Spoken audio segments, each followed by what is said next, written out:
Welcome, everyone. My name's Peter Stein, and I'm senior programmer for Frameline. And it has been such an honor to be presenting the international premiere of Bliss, also called Glück, by Henrika Kull. And I am so excited that we are joined today for a conversation by the writer-director, Henrika Kull, and also by one of the lead actors whose performance you just enjoyed, Adam Hoya. So let's welcome Henrika and Adam into the conversation. It's so great to see you both. You're in two different countries, neither of them in the US. Welcome to Frameline. Hello. Hi. It's great to have you here. So Henrika, this is your second feature film, and you wrote and directed the story of Sascha and Maria, and you set it in this world of sex workers in Berlin. Tell me a little bit about the genesis of the story and why that particular setting. Yeah, I was researching for a long time in various brothels, and in Germany, sex work is legal, so there are a lot of different kinds of brothels, and I went to many of those. In all of these places, I experienced the women to be very, very interesting, and also like how they were acting with their bodies, and I was very fascinated by that, and also met a lot of interesting women, and so I thought I really would like to set a story there. And then I also did a short film long time ago, and it was like for applying to film school, but since then I always thought, oh, I would like to do a longer version of that. And yeah. did in terms of your research, what was it that you found in that world of sex workers that you found compelling to dive into? What were the was it the characters? Was it the economy? Was it the relationships that could develop there? What drew you to that world? Yeah, I think it was very interesting for me that how the women dealt with their bodies, and that they seemed to me very self confident, and very also like after they were in the rooms with clients, I also always felt that after that they were even closer with each other, and yeah, I was very intrigued by that, but also, of course, the economic part of it, like that's something that is, yeah, they were paid for something which is usually for free, in a way. And into this world and into this script comes Adam Hoya. I'm curious. First of all, congratulations on a really fantastic performance. I was just. We'll talk a lot about how you and your fellow actor Katharina Behrens, who couldn't join us, developed your relationship. But I'm curious how you first became pulled into the project by Henrika, and what you saw in this script or the character of Maria / Jessie. Thank you so much. And so I ended up becoming part of the project because Henrika saw my previous film at Berlinale in 2019, which was like yeah. I was just going to add that film is Searching Eva, where you played the title. You played the title role. We had a chance to show that at Frameline 2 years ago. And another extraordinary kind of auto fiction role. So sorry, I didn't mean to interrupt, but if our Frameline members recognize you in any way, it may be from that film. Thank you so much again. And so yeah, Henrika saw me there and contacted me and like showed me the script, and I became really interested in the project immediately because I felt like I had like something to offer to it, having been a sex worker for like almost 10 years in Germany, and and having done sex work as a young woman, or like at least portraying a young woman during sex work, even though I was non-binary and then recently came out as trans. And so yeah, I was really excited to like participate, and also like I had never really acted. I mean, Searching Eva is also like partly like fiction, but it was all like kind of just improvised. There's no script and stuff. So like it would have been like the first time that I was gonna act with a script, and I was like really curious and really excited. And yeah, and Henrika and I got along, and we're really good friends now. So yeah. And Henrika, what was it? Adam's particular, was it the kind of performance that you saw in Searching Eva, or Adam's biography as having worked in that world, that drew you to seek him out to perform the role of Maria? Actually, I'd say nothing of all. We did like I was like somehow intrigued, and I wanted to meet this person, which is named Eva in the film.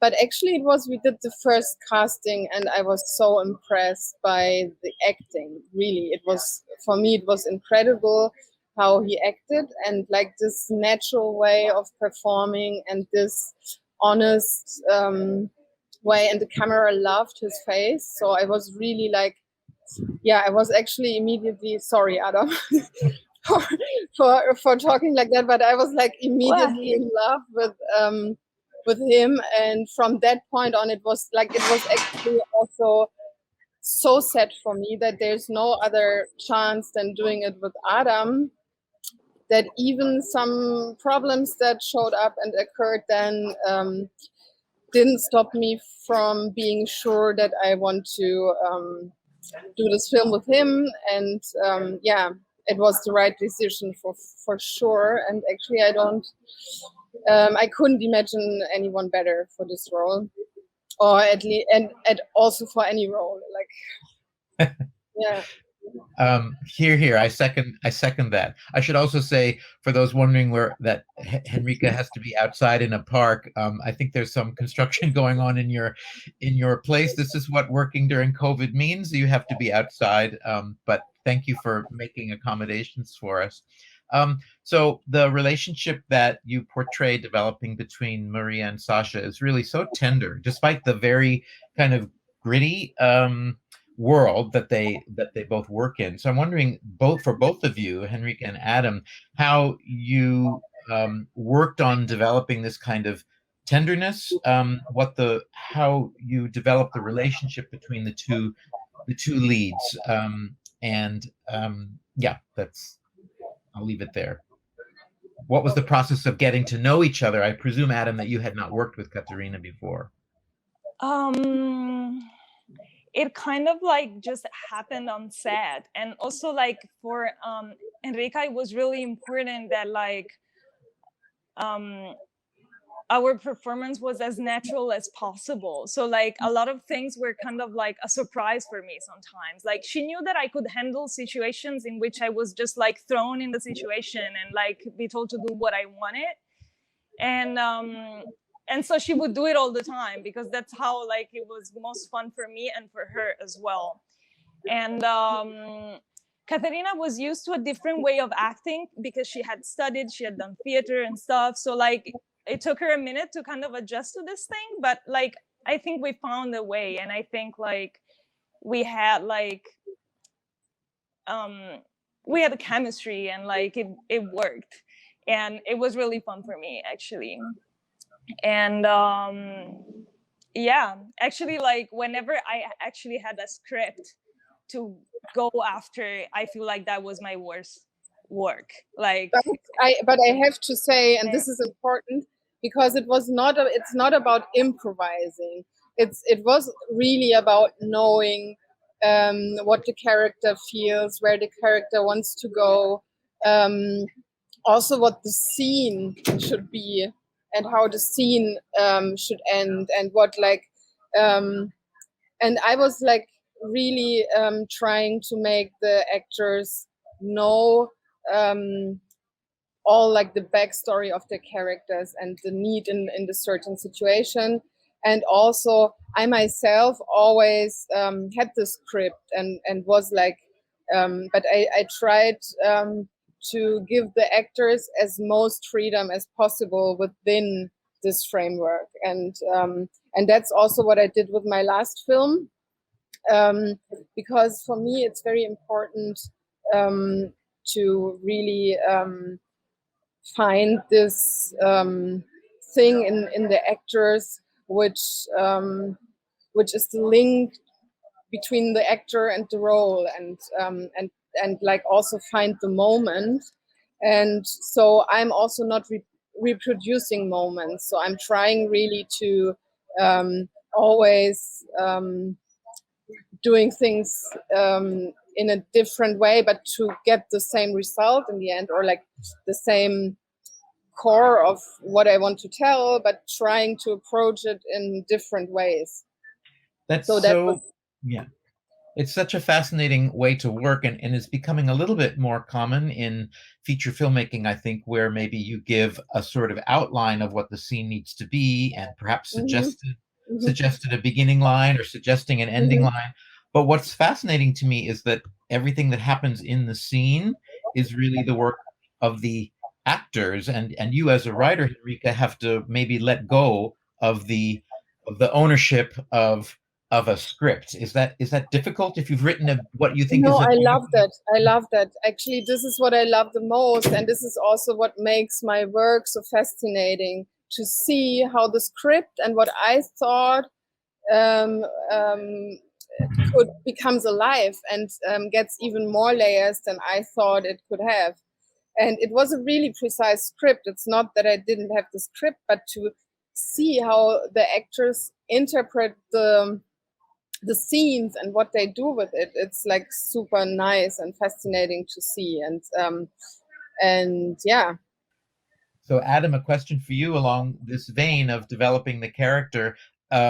Your character Maria describes the world that she's living on the phone to her father in very elaborate ways. I'm wondering if that piece of it came out of Henrika's suggestions of what Maria's world is in her head, or whether that was something that you were kind of just going with of your own instincts. I think, how did it go? I think we were kind of brainstorming about like what she could be talking about with her dad. Like, I think what Henrika wanted from Maria was for her to have some kind of like close relationship in a way with one of her parents, but at the same time a relationship that showed that like she's like very much on her own. And even in the story with Sascha, you still wonder where she is and like what's up with her, right? And yeah, she wanted that to reflect also onto the relationship with the father. And yeah, I suggested actually that she could like tell him some funny stories and some made up stories, and yeah, I had some pretty crazy ones at the start, but then I kind of toned them down because they were almost like they were a bit much. But but yeah, in the end, like I think that, yeah, I think that worked. I think it comes across, right? It totally does. Well, you had me going for a while thinking, is that really the life that Maria's living? And then gradually realizing, oh no, this is something she's spinning in her head. It's kind of a delightful character trait, and also poignant too, that there's a world that she's imagining that is not what she's living.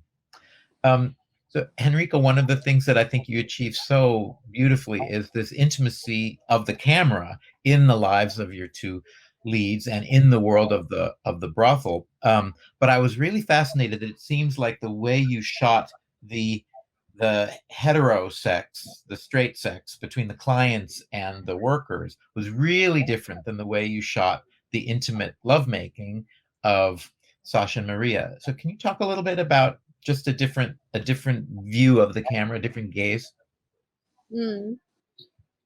Yeah, it was, I mean, that was from the beginning. It was pretty clear that we wanted to show the scenes with the clients and the sex workers. So we thought a lot about how we could tell the scenes without being too pornographic or like being. So we tried a lot of things already in the rehearsals to see which images would lead to this feeling of we want to create some pornography or like. And so we, in the end, we came up with this just showing parts and showing it really as a physical work in a kind of routine, yeah, in a movement that is very like, that looks like work, like sports. And also because there's no kissing and it's like really clearly set as a service, as a so that's why I think you really feel the difference also. And yeah. And Adam, anything you want to add to that with regard to kind of I mean, you've shown yourself to be extremely adept at being willing to be in scenes that are where you're very vulnerable, your body is vulnerable. Do you gain strength when the camera is in the room with you? Is it difficult in any way to develop this intimacy in front of the camera? I feel like I've always been like very at ease with cameras, probably because I kind of grew up, you know, as part of a generation that like was on their phone all the time and was used to like, so grew up. I also grew up with social media, so, and I've always documented my life online, so like it didn't feel like so different to go from like having a blog or having like an Instagram, I don't know, to shooting a film. Actually, like, you know, a lot of people feel like really awkward in front of the camera, like, but that was never the case for me. And I see this a lot in like younger people as well, you know, like cameras and like being like recorded is just like not a big deal at all. It's like, and that is not like necessarily a positive thing, or like maybe we don't have to think about it in terms of like positive and negative necessarily, but like it is true that like younger generations are kind of like growing up on camera.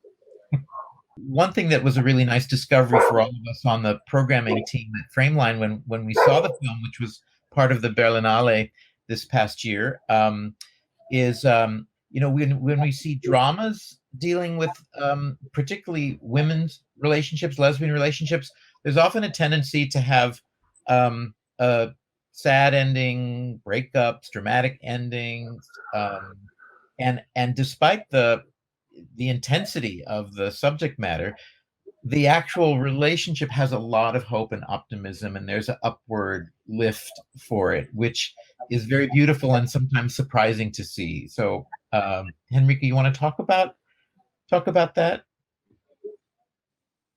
Yeah, I think I was really interested in having a kind of open ending.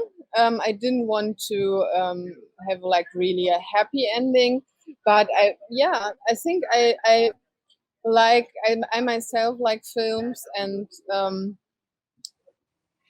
yeah, actually also in life I like when you don't know how something ends, but see that there might be a chance. And I think those two characters, Sascha and Maria, are so different, and it's so beautiful what they can learn from each other and also what they can give each other. That's why I was really, or I'm really hoping that they are might in the end really find together. Because what the film is about is also like how they are trying to find out if they can be together. And actually, I wanted to tell that there might be a chance for them. Yeah. I love that, and maybe there's a sequel to be had, Sascha and Maria in later life. It brings up my last question, really, which is about the title. In English, it's called Bliss, which is not an ironic word, but in German, Glück can mean a few things. So I'm wondering if you can talk about the title. Yeah, the title was already the working title. And in the end, when we were talking about how really the film would be named, we were not really sure if we would stay with Glück, because I really like the idea to have it as a working title, like because it's like the search for it, like the search for happiness, and it's about like also maybe the inability to find happiness, and especially for Sascha, but also for Maria in a way. They are both somehow trying to find a way to be happy, and yeah, that was always like a very interesting working title, since what I already told, that I always work with ideas and how what is the about the intentions of the characters. This is also how I act, how I work with the actors.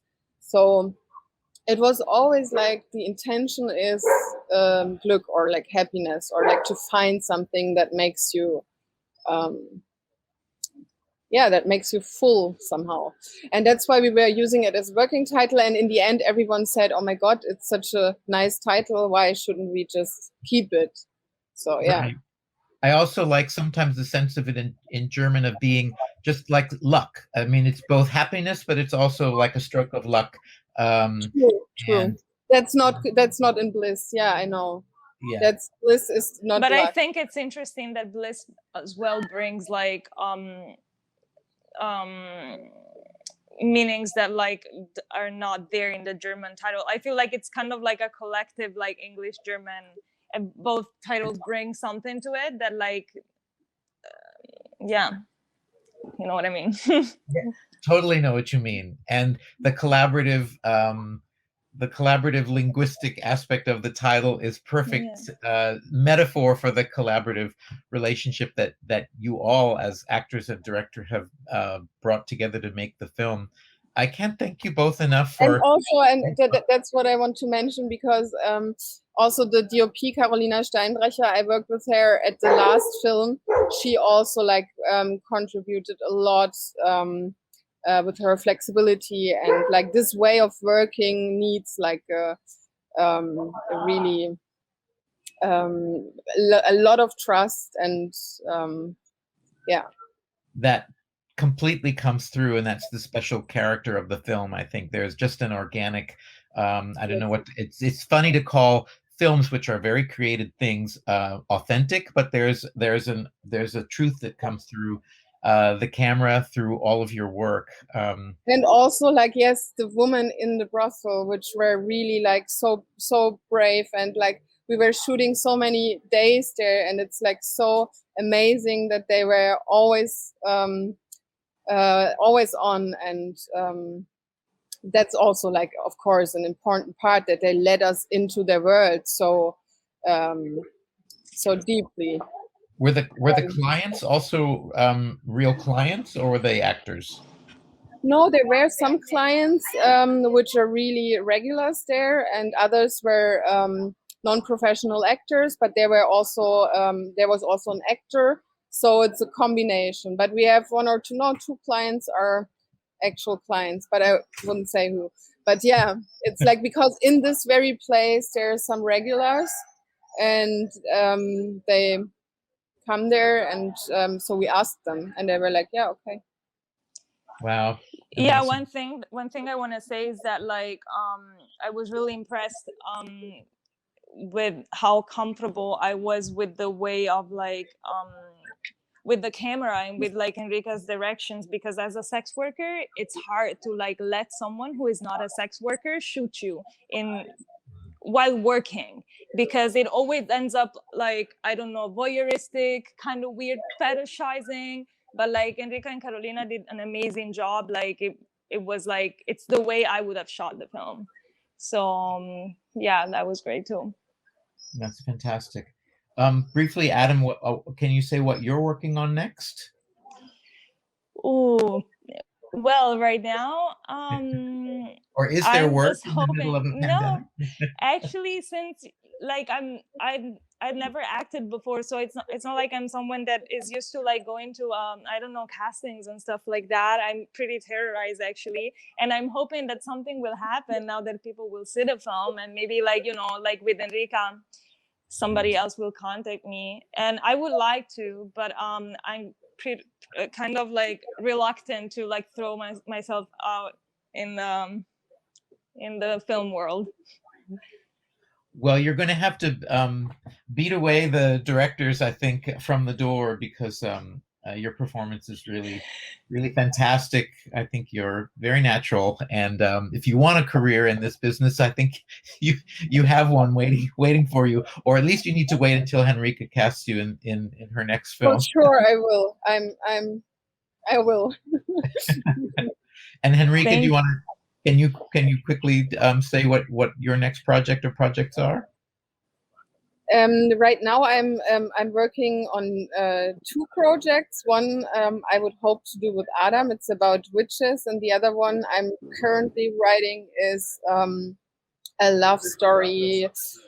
Again, a love story, but a dystopian sci-fi love story set at the Tachana Merkazit in Tel Aviv, which is the central brutalistic bus station here. I want to tell it as a spaceship station, and 2 characters meet there who come from very different worlds and meet for a day and then never see each other again, but keep on dreaming of each other. That's the story I'm currently writing here in Israel. Great. Yeah. Well, if it's spaceships, it's queer, so I hope we can show it at Frameline.